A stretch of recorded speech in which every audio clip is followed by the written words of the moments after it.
now the chef is there. আলহামদুলিল্লাহ ওয়াসসালাতু ওয়াসসালামু আলা রাসূলিল্লাহ ওয়া আলা আলিহি ওয়া সাহবিহি আজমাইন আম্মা বাদ। আল্লাহ সুবহানাহু ওয়া তাআলার অসংখ্য শুকরিয়া, তিনি আমাদেরকে তৌফিক দিয়েছেন প্রতি সপ্তাহের মতো আজকেও একত্রিত হওয়ার, দিন সম্পর্কে ধারণা শেখার জন্য। আমাদেরকে ধারাবাহিকভাবে দার্স দিচ্ছেন আমাদের শায়খ মুখলেসুর রহমান মনসুর মাদানী হাফিজাহুল্লাহ। শায়খ আমাদেরকে পড়াচ্ছেন বই দুরুসুল মুহিম্মা লিআম্মাতিল উম্মাহ বইটি থেকে।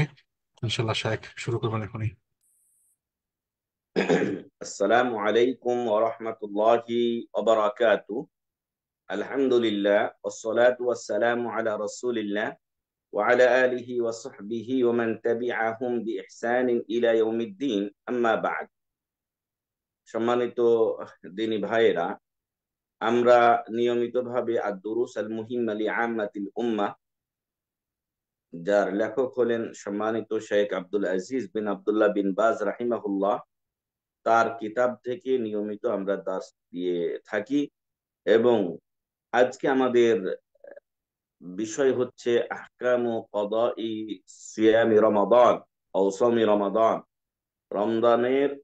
রমজান মাসের যে সিয়াম গুলো কাজা হয়ে যায়, ছুটে যায় আমাদের শারঈ ওজরে, সে সকল সিয়ামের কাজা কিভাবে আমরা আদায় করব, এর বিধিবিধান সম্পর্কে আজকে আলোচনা করা হবে ইনশাআল্লাহ।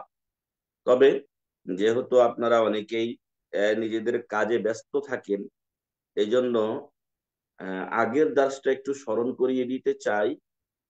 আল্লাহ তাআলা কোরআনে বলছেন, ওয়াযাক্কির ফাইন্না যিকরা তানফাউল মুমিনিন। স্মরণ করিয়ে দাও, স্মরণ করিয়ে দেওয়া মুমিনদের উপকারে আসে। সেই সূত্রে আমরা গত দার্সের সার কথাগুলো আরেকটু শেয়ার করি বা আরেকবার শেয়ার করি। সেটা হলো যে আমরা গত দার্সে বলেছিলাম সিয়াম ভঙ্গকারী বিষয় সমূহ, তার মধ্যে 1 নাম্বার এবং সবচেয়ে কঠিন বিষয় ছিল যে রমজানের দিনের বেলা রোজা রেখে শারঈ উযর ব্যতীত স্বামী স্ত্রী সহবাস করা। এটা রোজা ভঙ্গের 1 নাম্বার এবং সবচাইতে বড় অপরাধ ও কারণ। আর এইটা যদি কেউ করে ফেলে রমজানে, কিছু বলছিলেন? শায়খ কন্টিনিউ করুন ইনশাআল্লাহ প্লিজ। যদি এটা কেউ কারো দ্বারা সংগঠিত হয়ে যায়, আমরা বলেছিলাম সে তওবা করবে, কারণ এটা কবিরা গুনাহ, এবং ওই দিনের রোজাটা কাজা করবে। সাথে এই সিয়াম ভঙ্গ করার জন্য কাফারা তাকে দিতে হবে। একটি মাত্র এই কারণ যার জন্য সিয়াম ভঙ্গ করা বিষয়গুলোর মধ্যে একমাত্র এই কারণেই কাফারা দিতে হয়। সেটা হলো যে একটা সিয়ামের পরিবর্তে ওই সিয়ামটা তো রাখবেই, তওবা করে ওই সিয়ামটা কাজা করবে। এর সাথে জরিমানা বা কাফারা স্বরূপ গুনামোচনের জন্য সে একটা দাস মুক্ত করবে। যেহেতু দাস প্রথা এখন নেই বা সামর্থ্য যদি না থাকে, তাহলে সে দ্বিতীয় অপশনে যাবে, আর সেটা হলো লাগাতার 2 মাস রোজা রাখবে। যা একটা কঠিন বিষয় বটে, কেউ রাখতে পারলে রাখবে। আর যদি সেটা না পারে, তাহলে এক স্বামী স্ত্রীকে যেটা জিহারের কাফারা, তারা পরস্পর উভয়ে যদি রাজি থাকে তাহলে উভয়কে, এবং যদি স্বামী জোরপূর্বক বলপূর্বক প্রয়োগ করে এটা করে, তাহলে স্বামীকে শুধু, এবং স্ত্রী সেক্ষেত্রে শুধু ওই দিনের রোজাটা কাজা করবেন। তো এটা তাকে 60 জন মিসকিনকে খাবার দিতে হবে, 60 জন মিসকিনকে খাবার দিতে হবে। এটা ছিল 1 নাম্বার বিষয়। 2 নাম্বার ছিল যে স্বামী স্ত্রী সহবাস করলো না, কিন্তু অন্য অবৈধ উপায়ে সে এই মিলনের কাজটা করে নিল, নাউজুবিল্লাহি মিন যালিক। যেমন কোনো খারাপ ছবি দেখলো, তাতে তার বীর্যস্খলন ঘটে গেল, অথবা সে এই হস্তমৈথুন করলো, ইত্যাদি ভাবে সে তার বীর্যস্খলন ঘটালো, তাহলে তারও রোজা নষ্ট হয়ে যাবে। তবে ওই একটা উপরের 1 নাম্বার যে কারণটা বলেছি, সেটাতেই শুধু কাফারাটা লাগে। বাকিগুলো অবশ্যই কবিরা গুনাহ, তবে সেগুলোর জন্য তওবা যথেষ্ট। তওবা করে ওই দিনের রোজা কাজা করবে, তওবা করে ওই দিনের রোজাটি কাজা করবে। এটা গেল 2 নাম্বার। 3 নাম্বার হলো ইচ্ছাকৃত পানাহার করা। আর আগের বিষয়ের সাথে আমরা উল্লেখ করে নেই যে কেউ যদি ঘুমিয়ে যায়, আর ঘুমার ফলে রোজা রেখে সে দিনের বেলা ঘুমিয়েছে, হঠাৎ করে তার স্বপ্ন দোষ হয়ে যায়, তাহলে তাতে তার রোজা নষ্ট হবে না, কারণ এখানে তার কোনো হাত ছিল না, এটা অনিচ্ছাকৃত ঘটেছে। 3 নাম্বার রোজা ভঙ্গকারী বা সিয়াম ভঙ্গকারী বিষয় হচ্ছে ইচ্ছাকৃত পানাহার করা। ইচ্ছাকৃত পানাহার করা, কেউ যদি ভুলে পানাহার করে নেয়, পেট যদি ফুলও হয়ে যায়, তারপরে তার মনে হয়, তাহলে যদি হাতে মুখে কিছু থাকে সেগুলো ফেলে দিবে, গুলি করে সে রোজা কন্টিনিউ করবে, তার সিয়াম এর কোনো ক্ষতি হবে না ইনশাআল্লাহ। রাসূল সাল্লাল্লাহু আলাইহি ওয়াসাল্লাম বলছেন যে ইন্নামা হুয়া তুআমুন আত'আমাহুল্লাহু ওয়া সাকাহ, এটা হলো সেই খাবার যা আল্লাহই তাকে খাইয়েছেন। আবার ইচ্ছা করে খেয়ে নিয়ে যদি বলে যে আমি ভুলে গিয়েছিলাম, তাহলে তো আল্লাহ তাআলা অন্তর্যামী, তিনি ভালো জানেন। হুয়া আলিমুম বিযাতিস সুদূর। তাহলে 2 নাম্বার 3 নাম্বার বিষয় হলো ইচ্ছাকৃত পানাহার করা। 4 নাম্বার বিষয় হলো পানাহারের কাজ দেয় এমন কোন স্যালাইন অথবা ইনজেকশন গ্রহণ করা। পানাহারের কাজ দেয় এমন কোন স্যালাইন বা ইনজেকশন রোজা অবস্থায় গ্রহণ করলে, যেহেতু এটা খাবারের কাজ দিচ্ছে, তাই তার সিয়ামটা নষ্ট হয়ে যাবে। এক্ষেত্রেও তাকে তওবা করে ওই দিনের রোজা কাজা করতে হবে। 5 নাম্বার হচ্ছে যেটা বলেছিলাম, এটা মতবিরোধপূর্ণ বিষয়, বেঁচে থাকা ভালো, সেটা হলো সিঙ্গা লাগানো। সিঙ্গা যদি কেউ লাগায় অথবা রক্ত দান করে, তাতে তার রক্ত অধিক পরিমাণ বের হয়ে যায়, এতে সে দুর্বল হয়ে যায়, আর এই জন্য তারও রোজা নষ্ট হয়ে যায়, রোজা কাজা করবে সে। এটা করা উচিত নয়, এটাই যারা এই মতের পক্ষে তারা বলছেন। আর কেউ কেউ আবার বলছেন যে না, এটাতে রোজা নষ্ট হয় না, ফলে সিয়াম রেখেও কেউ সিঙ্গা লাগাতে পারে। আমরা বলি যে যেহেতু হাদিসটা এই মর্মে দুটোই আছে, সেহেতু এটা পরিহার, দিনের বেলা পরিহার করে রাত্রি বেলা লাগাতে পারে, কোনো সমস্যা নেই ইনশাআল্লাহ। এরপরে 6 নাম্বার যে বিষয়টা বলবো সেটা হলো আত্তাকাইয়্যু আমাদান। ইচ্ছাকৃত যদি কেউ বমি করে, অনিচ্ছাকৃত বমি হলে রোজা নষ্ট হয় না, ইচ্ছাকৃত বমি করলে মুখে হাত ঢুকিয়ে কোনো কিছু দুর্গন্ধ নিয়ে সে বমি করলো, এরকম যদি কোনো বিষয় নিজের থেকে কেউ ঘটায়, তাহলে তার রোজা নষ্ট হয়ে যায়। 7 নম্বরে এরাও তওবা করে তারা রোজাটা কাজা করবে। 7 নম্বর হচ্ছে আমাদের মা ও বোনদের যে বিষয়, মাসিক এবং নিফাসের বাচ্চা প্রসবোত্তর রক্ত আসে, তখন তাদের রোজা মাফ। তাদের রোজা রোজা তাদের তাদের তখন তারা রোজা রাখবে না, এবং এই দিনগুলো গণনা করে রাখবে। সালাত মাফ, রোজার দিনগুলো গণনা করে রাখবে, পরবর্তীতে কাজা করবে। এখানে আমরা বলেছিলাম যে কেউ যদি পিল খেয়ে রক্ত বন্ধ রেখে, তারপরে বিশেষ করে মাসিকের রক্ত বন্ধ রেখে রোজাগুলো করে নেয়, তাহলে রোজা তার হয়ে যাবে। তবে শেখ মোহাম্মদ বিন সালেহ আল উসাইমিন রাহিমাহুল্লাহ তিনি এটাতে অনুৎসাহিত করেছেন, বলেছেন আল্লাহর নিয়ম যেটা, সেটাকে চলমান রাখা উচিত। কারণ এর উপরে পরবর্তীতে অনেক অসুখ বিসুখ তখন তৈরি হয় বা চলে আসে, কারণ এটাকে বল প্রয়োগ করে, এটা ন্যাচারাল জিনিস, যেটা তবে স্বাভাবিক আসার ছিল, সেটাকে আপনি বন্ধ করে দিচ্ছেন। ফলে এটা যাবে কোথায়? এটা ভিতরে তখন গুদামজাত হয়ে থাকে, যেটা আপনার শরীরে ক্ষতির কারণ হয়ে দাঁড়ায়। যেহেতু আল্লাহ ছাড় দিয়েছেন, সেহেতু আল্লাহর ছাড় গ্রহণ করা উচিত মা ও বোনদের। তো এই ছিল আমাদের গত সপ্তাহের দার্স, এর সার কথা। সিয়াম ভঙ্গকারী আহ 7টি বিষয় আপনাদের সামনে আমরা পেশ করেছিলাম। তারপরে রোজা রাখা ছাড়া বলছে যে কুলি করা, নাকে পানি দেওয়া, এগুলোর ক্ষেত্রে আহ এই যথেষ্ট পরিমাণ পানি ব্যবহার করতে বলা হয়েছে। তবে সিয়াম অবস্থায় নয়, সিয়াম অবস্থায় নয়। এছাড়াও যে সকল জিনিস অনেক সময় নাকের স্প্রে ইত্যাদি ব্যবহার করা হয়, এটার যদি খাবার বা স্বাদ গলায় অনুভূত হয়ে যায়, ভিতরে চলে যায়, তাহলে সেগুলোর দ্বারা রোজা নষ্ট হয়ে যাবে। কিন্তু যেগুলো দ্বারা যে এই কণ্ঠনালী পর্যন্ত যায় না, সেগুলোতে সিয়াম ভঙ্গ হবে না ইনশাআল্লাহ। আর আজকে আমরা বলছিলাম যে কাজার বিধিবিধান, সঙ্গত কারণেই কয়েকটি বিষয় আমরা পড়ে এসেছি, সেগুলোতে কাজা হয়ে যায় মানুষের সিয়াম।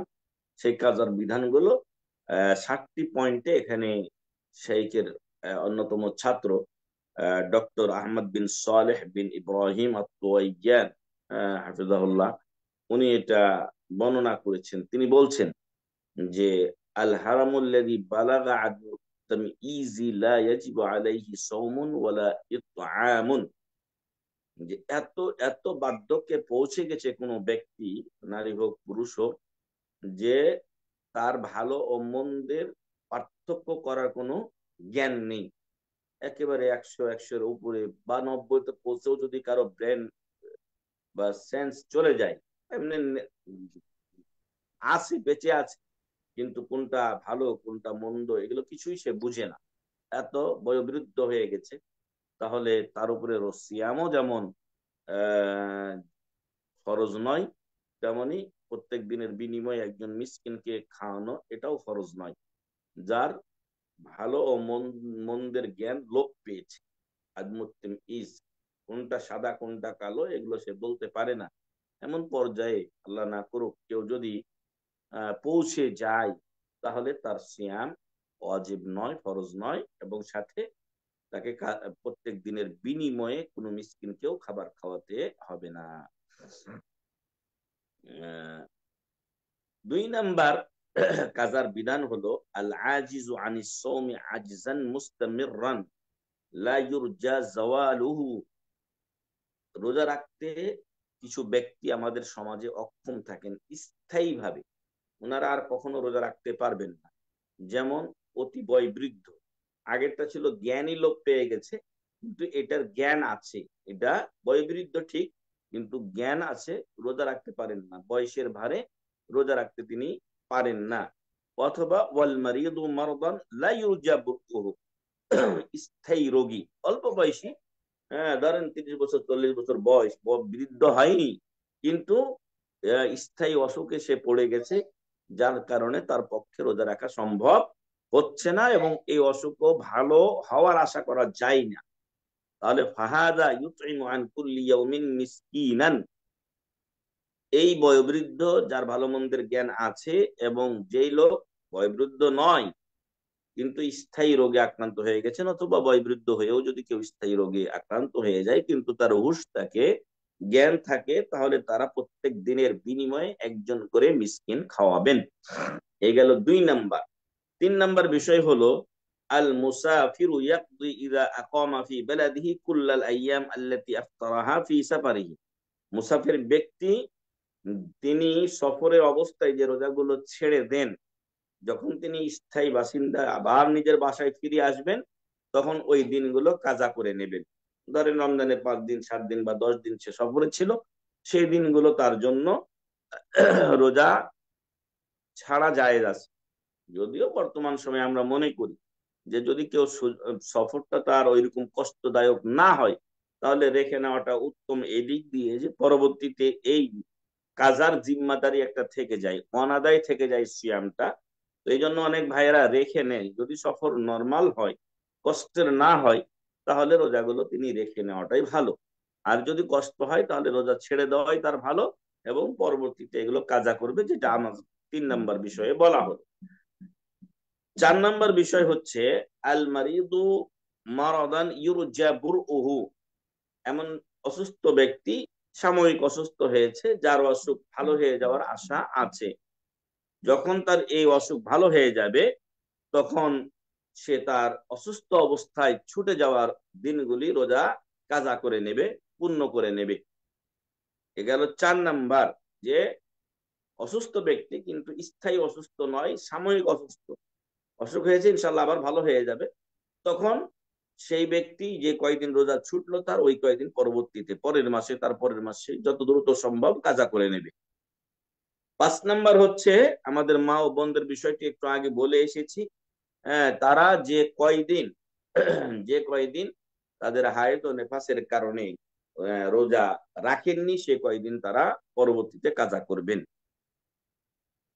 আহ আমাদের অনেক মা ও বোনেরা তারা সিজার করেন, সিজার সিজার করার পরে বেশি দিন রক্ত আসে না, আবার অনেকের ধরেন 15 দিন 20 দিন আসে, কিন্তু একটা সমাজে আমভাবে প্রচলিত আছে 40 দিন রোজা, মানে নামাজ রোজা করা যাবে না, এই কথাটা ঠিক নয়। নেফাস বা বাচ্চা প্রসবোত্তর যদি সিজার হয়, তাহলে 2 4 5 দিন 7 দিনের মধ্যে যদি রক্ত বন্ধ হয়ে যায়, তখন থেকে তিনি পবিত্র হয়ে যাবেন। যেদিন থেকে রক্ত আসা বন্ধ, সেটা নর্মাল ন্যাচারাল ডেলিভারি হোক অথবা সিজার হোক, যখন থেকে রক্ত বন্ধ হয়ে যাবে তখন থেকেই তারা রোজা রাখা শুরু করবেন, পবিত্রতা অর্জন করে, গোসল করে পবিত্রতা অর্জন করে তারা রোজা রাখা শুরু করবেন। 40 দিন হওয়াটা আবশ্যক নয়। এটা হলো সর্বোচ্চ মেয়াদ। সর্বোচ্চ মেয়াদ 40 দিন পর্যন্ত হতে পারে। 40 দিন পর্যন্ত মাসিকের নেফাসের রক্ত যেতে পারে। আর তার আগে যদি কারো বন্ধ হয়ে যায় রক্ত, 5 দিন 7 দিন, সিজারের যদি 3 4 দিন 5 দিন 7 দিনে বন্ধ হয়ে যায়, তাহলে তারা তখন থেকেই গোসল করে রোজা রাখবেন। তখন শরীয়ত পালন করতে হবে, নামাজও পড়তে হবে তাকে। তাহলে মা ও বোনদের 5 নাম্বার, তারা যখনই সুস্থ হবেন পরবর্তীতে, তখন এই রোজাগুলো কাজা করে নেবেন। 6 নাম্বার, যেই মহিলা গর্ভবতী অথবা বাচ্চাকে দুগ্ধ দান করছেন, দুগ্ধ দান করছেন, স্তন্য দানকারিনী মারা, বোনেরা, তারা যদি নিজের জন্য এবং অথবা বাচ্চার জন্য রোজা রাখলে ক্ষতি হয় এমনটি কোনো মুসলিম বিশেষজ্ঞ 2জন ডাক্তার বলে থাকেন, তাহলে তারা তারা তারা রোজা ছেড়ে দেবেন, পরবর্তীতে এই রোজাগুলো কাজা করে নেবে। পরবর্তীতে এই রোজাগুলো কাজা করে নেবে। তবে সৌদি আরবের, এবং এখানে কোনো কাফফারা দিতে হবে না এই মর্মে, বিন বাজ রাহিমাহুল্লাহ যেই মত দিয়েছেন সেই মতে। তবে আব্দুল্লাহ বিন আব্দুর রহমান আল জিবরিন রাহিমাহুল্লাহ, উনিও বড় আলেম ছিলেন, বিন বাজ রাহিমাহুল্লাহর কাছাকাছি দরজা। তো উনি বলছেন যে যদি সিয়ামটা নিজের জীবনের ভয়ের কারণে, মানে গর্ভবতী মা নিজের কষ্ট হবে এই জন্য যদি রোজা ছেড়ে দেন, তাহলে শুধু কাজা করলেই হবে পরবর্তীতে। যদি আবার বাচ্চার জন্য সে রোজা ছাড়ে, তাহলে কাজার সাথে সাথে তিনি একজন করে মিসকিনকেও খাওয়াবেন। কারণ সিয়ামটা তিনি তার নিজের সমস্যার জন্য ছাড়েননি, ছেড়েছিলেন অন্যের সমস্যার কারণে। এটা তার একটা ব্যক্তিগত মতামত রয়েছে। 7 নম্বরে, মানে ইহতাজা ইলাল ফিত্র লিদাফ'i দারুরাতিন ফাইন্নাহু ইয়াকদি যালিকা আল-ইয়াওম আল্লাযী আফতারাহু। যদি জরুরি কোনো প্রয়োজনে কেউ কোনোদিন রোজা ছাড়তে বাধ্য হয়, তাহলে পরবর্তীতে ওই সমস্যা যখন দূর হয়ে যাবে, পরে রমজানের পরে তিনি ওই দিনের রোজাটা কাজা করে নেবেন। এই ক্ষেত্রে বলতে পারি আমরা, যেমন কোনো আল্লাহ না করুন কোনো এক জায়গায় আগুন লেগেছে, এখন এখানকার লোকদের বাঁচার জন্য আমার শরীরে শক্তি দরকার, তখন আমি হালকা পানি টানি ইত্যাদি খেয়ে তারপর আমি তাদেরকে আহ বাঁচালাম। আল্লাহর রহমতেই বাঁচাই মানুষকে, কিন্তু আমি কষ্ট করে তাদেরকে সেখান থেকে বের করে নিয়ে আসলাম, তাদের দরজা টরজা ইত্যাদি ভেঙ্গে বা কিছু ইত্যাদি। তো এই ক্ষেত্রে রোজাটা ছাড়া যায় যাচ্ছে। অনুরূপ কোনো ব্যক্তি যদি ডুবে যায়, এখন আমি রোজা আছি, আমি এখন তাকে যদি ধরতে যাই তো পারবো না, তখন আমি নিজে পানি পান করে নিজেকে শক্তিশালী করলাম মুহূর্তের মধ্যে, এরপর ঝাঁপ দিয়ে তাকে আমি বাঁচিয়ে নিয়ে আসলাম আল্লাহর রহমতে। তো এই সমস্ত লোকদের জন্য রোজাটা ছেড়ে দেওয়া সাময়িক জায়েজ, পরে এই রোজাটা তারা কাজা করে নেবেন। এ ছিল মোট 7টি বিষয় রোজা কাজা করার ক্ষেত্রে। আবারও বললে বিষয়গুলো লম্বা হয়ে যাবে। যে সমস্ত বয়োবৃদ্ধ ব্যক্তি কোনো ভালো মন্দের জ্ঞান নেই, তারা রোজাও ফরজ নয় তাদের উপরে, আর এর বিনিময়ে তাদেরকে মিসকিনও খাওয়াতে হবে না। তারপরে 2 নাম্বার আমরা বলেছিলাম যে স্থায়ী অসুস্থ ব্যক্তি অথবা এত বয়োবৃদ্ধ ব্যক্তি যার যিনি রোজা রাখতে অক্ষম কিন্তু হুঁশ জ্ঞান আছে, তাহলে তারা প্রতিদিনের বিনিময়ে একজন করে মিসকিন খাওয়াবেন। মুসাফির ব্যক্তি সফরে যে রোজাগুলো ছেড়েছেন, যখন তিনি বাসায় ফিরে আসবেন তখন এই রোজাগুলো কাজা করবেন। 4 নম্বরে, যেই অসুস্থ ব্যক্তির অসুখ ভালো হয়ে যাওয়ার আশা আছে, যখন অসুখ ভালো হয়ে যাবে তখন তিনি রোজাগুলো কাজা করবেন। 5 নম্বর, হাইজ এবং নেফাসরতা মা ও বোনেরা, যখন সমস্যাগুলো দূর হয়ে যাবে পরবর্তী মাসগুলোতে তারা এগুলো কাজা করে নেবেন।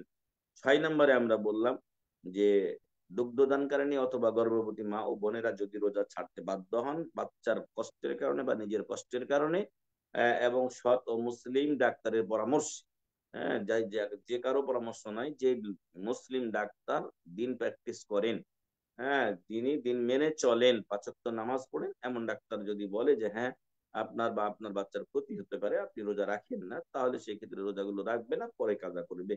7 নাম্বার, কোনো ব্যক্তিকে যদি বাঁচানোর জন্য জরুরি কোনো প্রয়োজন পড়ে, তাহলে সেই ক্ষেত্রে রোজা ছাড়তে পারে এবং পরে এই রোজাটা কাজা করে নেবে। তারপর বলা হচ্ছে যে ওয়া সুন্নু আল মুবাদারাতু বিকাদাই রমাদান। রমজান মাসের রোজাগুলো যেহেতু ফরজ, এজন্য এখানে ঢিলেমি করা উচিত নয়, অলসতা করা, অবহেলা করা ঠিক নয়, বরং মুবাদারা দ্রুত আদায় করে নেওয়া উচিত। রমজান শেষের পরে যদি কারো পক্ষে শাওয়াল, জিলকাদ, এই মাসগুলোতেই সম্ভব হয় তাড়াতাড়ি যেন সেই সিয়াম গুলো কাজা করে নেয়। ওয়ালা ইয়াজুজু তাখিরুল কাদাই ইলা রমাদান আস-সানি বিদুনি উযরিন। আগামী একেবারে রমজান পর্যন্ত 8 মাস 10 মাস আপনি লেট করে দিলেন বিনা ওজরে, এটা জায়েজ নয়, এটা ঠিক নয়।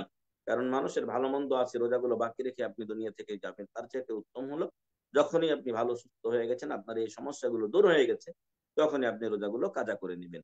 ফাইন আখারাহু লিউযরিন ইয়াজিবু আলাইহিল কাদাউ ফাকাত। আম্মা যদি এখন কেউ শারঈ কোনো ওজরে তিনি অসুস্থ ছিলেন, অসুস্থ ভালো হতে হতে তার অনেক সময় লেগেছে, অথবা অন্য কোনো শারঈ ওযর আছে যার কারণে তিনি রোজাগুলো রাখতে পারেননি, তাহলে পরবর্তীতে আহ, শুধু ওই রোজাগুলোর কাজা করে নিলেই হবে যদি বিলম্ব হয়ে যায়। আর যদি আম্মা ইদা লাম ইয়াকুন বিউযরিন ফায়াকদি ওয়া ইউতইম আন কুল্লি ইয়াওমিন মিসকিনান লিফাতাওয়া আস-সাহাবা রাযা ফি যালিকা রাদিয়াল্লাহু আনহু। কিন্তু যদি এমনটি হয়, যদি তার কোনো ওজর নাই, এরপরও আগামী রমজান চলে আসছে, এতটা বিলম্ব করেছে যে শাওয়াল থেকে শুরু করে একবারে শাবান 11 মাস পর্যন্ত, এক এক দুই এই 11 মাস পর্যন্ত সে এটা আদা করেনি, তাহলে বিনা ওজরে এই বিলম্ব করার কারণে তার আরেকটা জরিমানা বর্তাবে। সেটা হলো সে রোজাগুলো কাজাও যেমন করবে, তেমন একটা করে মিসকিনকে খাবার দিবে তার লেট ফি, বিলম্ব ফি ফি হিসেবে। তো এই ছিল আজকে আমাদের দাঁত শাকিল দেখি। রমজানের সিয়াম কাজার বিধান, এবং গত দার্সের কিছু সার কথা আমরা বললাম। আল্লাহ তাআলা যেন আমাদের সামনে রমজান আসছে, রমজান মাস পাওয়ার তৌফিক দান করেন, এবং রমজান মাসের রোজাগুলো সঠিকভাবে আদায় করে, হ্যাঁ, রমজান মাসের সিয়ামের যে সওয়াব রয়েছে সেগুলো আল্লাহ তাআলা আমাদেরকে পাওয়ার তৌফিক দান করেন, এবং এই রমজান কেন্দ্রিক কিছু ইসলামী প্রচারণা, এগুলো যেন আমরা করতে পারি। আল্লাহ সে তৌফিক আমাদের দান করুন, আল্লাহুম্মা আমিন। জাযাকুমুল্লাহু খাইরান। সুবহানাকা আল্লাহুম্মা ওয়া বিহামদিকা আশহাদু আল লা ইলাহা ইল্লা আনতা আস্তাগফিরুকা ওয়া আতুবু ইলাইক। জাযাকাল্লাহু খাইরান শাইখ, গুরুত্বপূর্ণ তথ্যের জন্য। শাইখ, একটু প্রশ্ন শুরু করার আগে আমি একটা জিনিস ক্লিয়ার হতে চাই। শেষ কথাটা কি আপনি বলছেন যে যারা মা বোনেরা যারা রামাদানের রোজাগুলা কোনো কারণে দেরি করবে, সেটা যদি 1 বছর অতিক্রান্ত হয়ে যায়, তাইলে কি একজন মিসকিনকে খাওয়াতে হবে সাথে?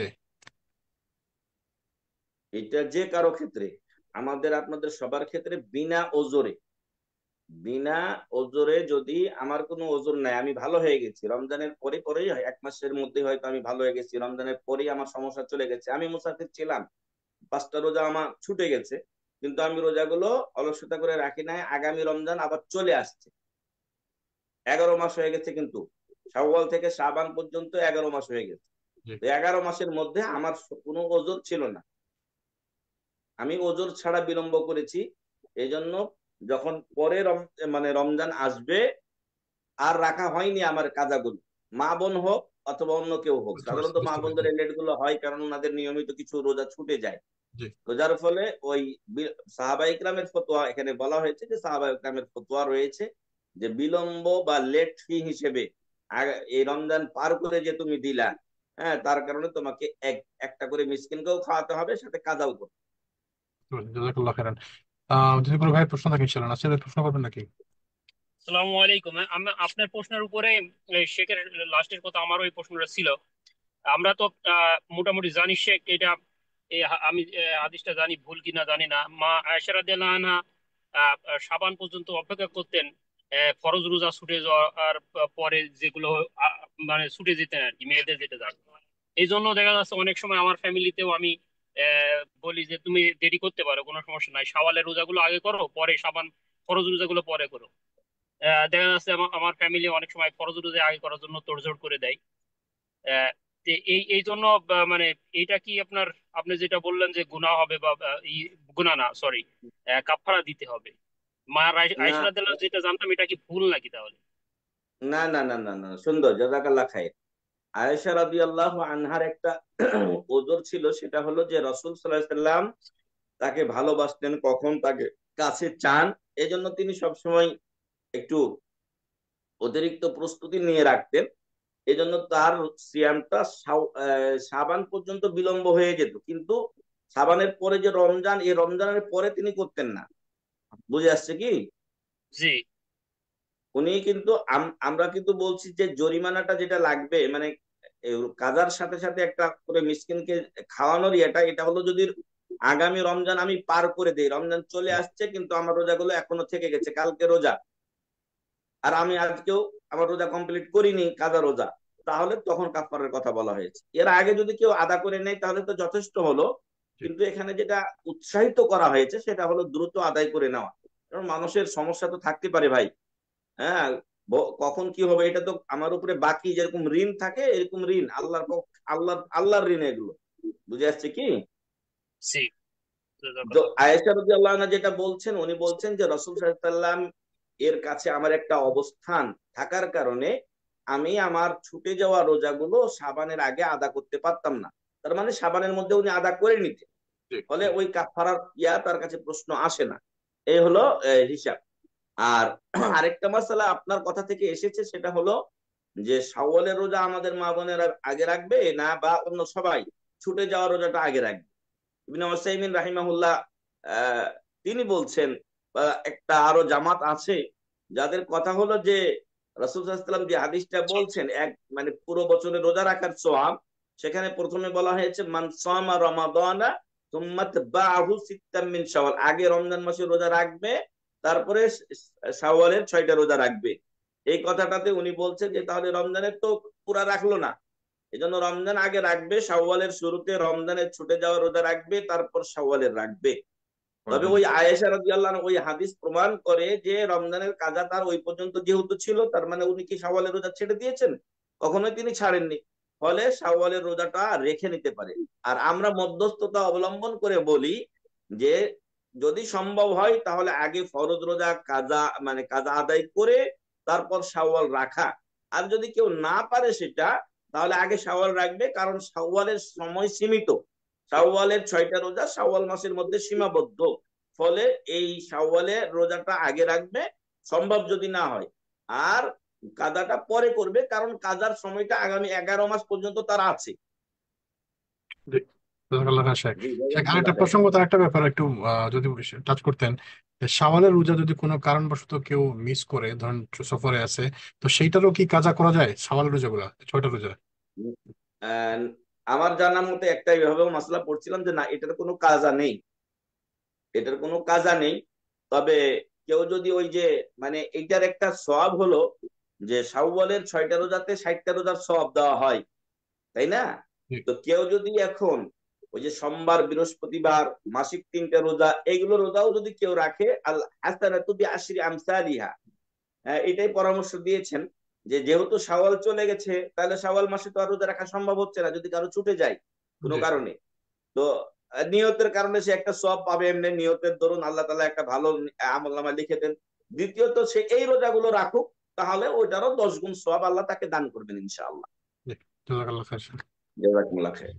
শেষ জাযাকাল্লাহ করি খান আমরা নাকি মাসুদ। আজকে? জি, ইনশাআল্লাহ ইনশাআল্লাহ শেষ করে শেখ। জাযাকাল্লাহ খান। আচ্ছা, বারাকাল্লাহু ফিকুম।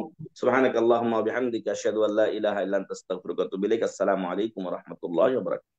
ওয়া আলাইকুম ওয়ালাইকুম আসসালাম ওয়া আসসালাম। রাহমাতুল্লাহি ওয়া বারাকাতুহু।